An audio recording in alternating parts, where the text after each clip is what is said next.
écoutez Europe 1, il est 8h18, c'est l'heure de l'interview politique. Samuel, vous recevez l'ancien Premier ministre François Fillon, député de Paris et candidat à la primaire à droite. Bonjour François Fillon. Bonjour. On vient d'entendre dans notre journal de 8h sur Europe 1 un imam appelé à plus d'union, à moins de dissensions politiques. Qu'est-ce que vous répondez à cet imam ? Je lui réponds que nous sommes engagés dans une forme de conflit mondial, comme je le dis depuis des mois.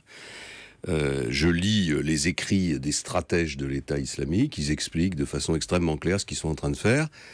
Ils sont en train d'établir un califat sur le Moyen-Orient et ils sont en train de déstabiliser les sociétés occidentales avec une priorité pour la France en provoquant des tensions communautaires pour aboutir à des formes de guerre civile. Exactement. Donc, et de nombreux éditorialistes ce matin s'inquiètent de cela justement. Est-ce qu'on n'est pas en train d'assister à la fracture de la société française sur cette question de la lutte contre le terrorisme ? C'est exactement ce que veulent les terroristes. Et donc la question, pour les responsables politiques, c'est pas de tomber dans ce piège et de se précipiter sans réfléchir à proposer ou à tenir des discours qui vont précipiter cet état de guerre civile, ou et en vous tout cas n'avez pas ces le affrontements. sentiment qu'une partie de la classe politique française, singulièrement à droite, est en train de tomber dans ce piège ? Je me souviens de la gauche réagissant de façon totalement irresponsable après des attentats que nous avions connus à l'époque où j'étais Premier ministre. Donc les torts sont partagés. Moi, ce que j'essaye de faire, quand même ce que j'essaie de faire, de l'opposition tombe dans ce piège de la dissension. Ce que j'essaie de faire, c'est de réfléchir et de proposer des solutions, parce qu'on ne peut pas non plus considérer que il y a des attentats, 250 morts en 18 mois, et que il y a personne qui n'est responsable de cette situation. Enfin, il y a des décisions. L'état d'urgence a été prolongé. Mais je pense que là, nuit. il y a deux questions fondamentales qui se posent. Qui sont ? Il y a un manque de détermination. Les décisions, c'est des lois, c'est des règlements. On est dans un système bureaucratique. La bureaucratie, c'est chaque étage de l'administration remplit des formulaires et passe le dossier à l'échelle suivante. Il y a des nouvelles mesures, mais il y a un manque de détermination. Le manque de détermination, il est symbolisé. Où est-ce que vous le voyez, ce manque ? Il est symbolisé par le président de la République le 14 juillet, annonçant la fin de l'état d'urgence le jour du nouvel attentat. Enfin, c'était juste avant. Oui, bien sûr, mais ça veut dire simplement que avec un Premier ministre qui répète à juste titre inlassablement qu'il va y avoir de nouveaux attentats et qu'on est en situation de guerre, le président de la République qui vient pour dire c'est la fin de l'état d'urgence parce qu'au fond, il considère que la Coupe d'Europe s'est bien passée, c'est la preuve d'un manque de perception de la gravité de la situation. Alors, parlons justement de ce qu'il faut faire pour mieux assurer la sécurité des Français. Vous dites il faut expulser les étrangers qui présentent un danger pour la sécurité nationale. Est-ce que vous voulez parler de toutes les personnes qui sont fichées ? Non, pas du tout.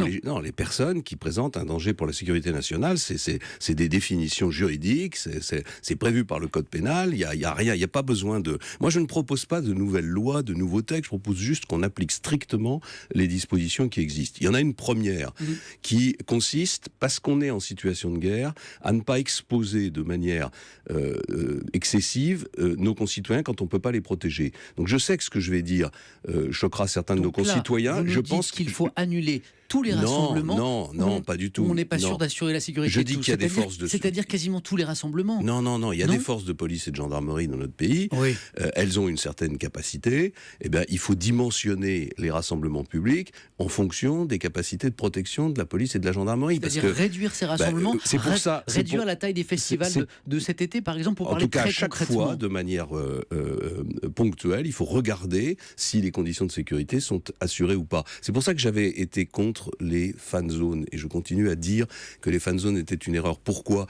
Parce que la mobilisation des forces de police et de gendarmerie sur la Coupe d'Europe, sur les fan zones, sur les manifestations et sur la lutte antiterroriste, c'est trop. Donc il y a un moment où il faut faire des choix. Ces choix, moi je ne les fais pas à la place des responsables. Sur ce thème, annuler une partie des grands rassemblements populaires ou diminuer leur importance, est-ce que quelque part ça n'est pas exactement donné aux terroristes ce qu'ils veulent, ce qu'ils cherchent, changer notre mode de vie ? Honnêtement, je suis choqué quand j'entends ça, enfin pas de votre part, mais parce que le résultat de... J'entends des Français qui disent il faut qu'on continue à vivre. Bien sûr qu'il faut continuer à vivre, mais ils le disent devant des morts. Voilà. Et donc ma conviction, c'est que où on est engagé dans une guerre, ce que je soutiens. Parce que je pense que l'État islamique, c'est un vrai danger, pas seulement pour la France, c'est un danger mortel pour nos civilisations. Et à ce moment-là, on se met en situation de protéger nos concitoyens. Ou alors, on ne fait pas la guerre. Mais on ne peut pas faire les deux en même temps. On ne peut pas bombarder le matin les forces de l'État islamique et le soir considérer qu'on est dans un pays en paix où il ne se passe rien. Et à ce propos, vous le dites, et vous êtes l'un des rares à le dire d'ailleurs, nous devons combattre avec les Russes, les Iraniens et même avec le régime syrien. Bien sûr, à partir du moment où on engage une guerre, il faut aller au bout et avoir une stratégie qui permette de gagner. Cette stratégie, la diplomatie française, depuis longtemps, n'a jamais été capable de la formuler. Je rappelle que dès 2012, nos diplomates et beaucoup de responsables politiques disaient « Bachar el-Assad partira dans quelques heures, dans quelques jours ». On est en 2016, il est toujours là. Et donc cette erreur qui a abouti à créer une forme de cancer qui s'appelle la Syrie, et c'est ce cancer qui est en train de métastaser sur l'ensemble de la région. Vous ne craignez pas qu'en s'engageant encore plus militairement sur ces terrains-là, la France soit encore plus frappée, encore plus menacée? Je pense que la France doit s'engager avec les autres. Il est scandaleux que les Européens nous laissent tout seuls sur ce front. L'Allemagne doit prendre ses responsabilités. Mais en même temps, il faut le faire avec les forces qui, sur le terrain, peuvent combattre l'État islamique. Et ce n'est pas les nôtres. C'est pas les forces occidentales. On a déjà fait suffisamment d'erreurs au Proche-Orient depuis des années pour ne pas recommencer les mêmes erreurs. Donc il faut s'appuyer sur ceux qui peuvent faire le travail. C'est les Russes, c'est les Iraniens, c'est les forces du régime syrien qu'il faut appuyer. Et puis une fois que ce travail sera fait, il sera alors temps à ce moment-là de réfléchir à l'avenir de ce régime syrien et aux solutions du Proche-Orient. François Fillon, de la lutte contre le terrorisme, on pourrait parler pendant des heures. On devrait d'ailleurs en parler pendant des heures, mais dans l'actualité, il y a aussi la loi travail qui est sur le point d'être adoptée après des mois de débats, de contestations, de manifestations. Est-ce que vous voulez saluer un gouvernement qui est sur le point de prendre ses responsabilités en utilisant le 49.3 puisqu'il n'a pas de majorité sur ce texte? Je voudrais juste ajouter un point sur le terrorisme, oui, si vous me le permettez, et je vous répondrai sur la loi travail.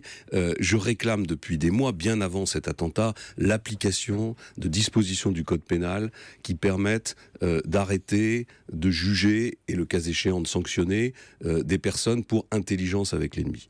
C'est une notion du code pénal qui est totalement désuète et qui n'est pas mise en œuvre et qui est parfaitement d'actualité. Et vous nous redites ce que vous disiez tout à l'heure, avant d'inventer de nouvelles lois, bien sûr, appliquons il y a déjà des personnes celles qui se rendent en Syrie pour s'entraîner au combat contre nous, ça s'appelle intelligence avec l'ennemi, ça peut les amener à faire jusqu'à 30 ans de prison. La loi travail, voilà. Vous applaudissez à la fermeté du gouvernement le 49.3 pour faire passer le texte. Je ne critique pas le 49.3, je critique pas le gouvernement d'avoir voulu faire passer le texte, je le critique d'avoir mobilisé la société française pendant 6 mois pour un texte qui ne sert plus à rien, dans lequel il n'y a quasiment plus aucune disposition qui soit favorable aux entreprises, sauf une oui. Il y a une disposition qui est encadrée de partout. L'essentiel quand même. Non, il n'y a pas l'essentiel, je vous assure. Et il y a surtout des dispositions qui sont... Sur les accords de branche.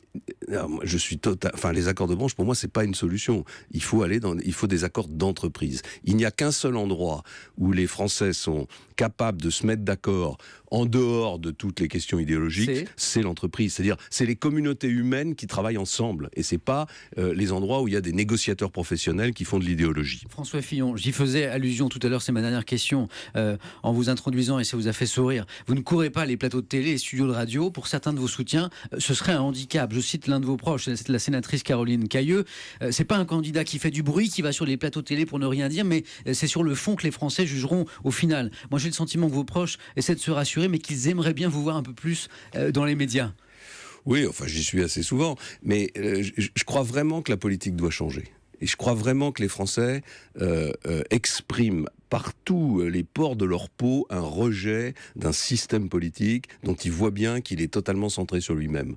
C'est d'ailleurs pour ça qu'il y a autant de critiques sur les réactions après les attentats. C'est parce que beaucoup de Français ont le sentiment que les réactions après les attentats ne sont pas liées, en tout cas pour certains responsables politiques, à l'intérêt national, mais à des échéances ou à leur propre intérêt. Qui arrivent. Et ben moi, je veux essayer de faire les choses différemment. Merci François Fillon, ce sera le mot de la fin. Merci d'avoir été l'invité d'Europe 1 Matin. Bon séjour en Bretagne, je crois, puisque vous serez tout à l'heure du côté de la Trinité-sur-Mer et de Carnac. C'est ça, pour échanger sur la primaire.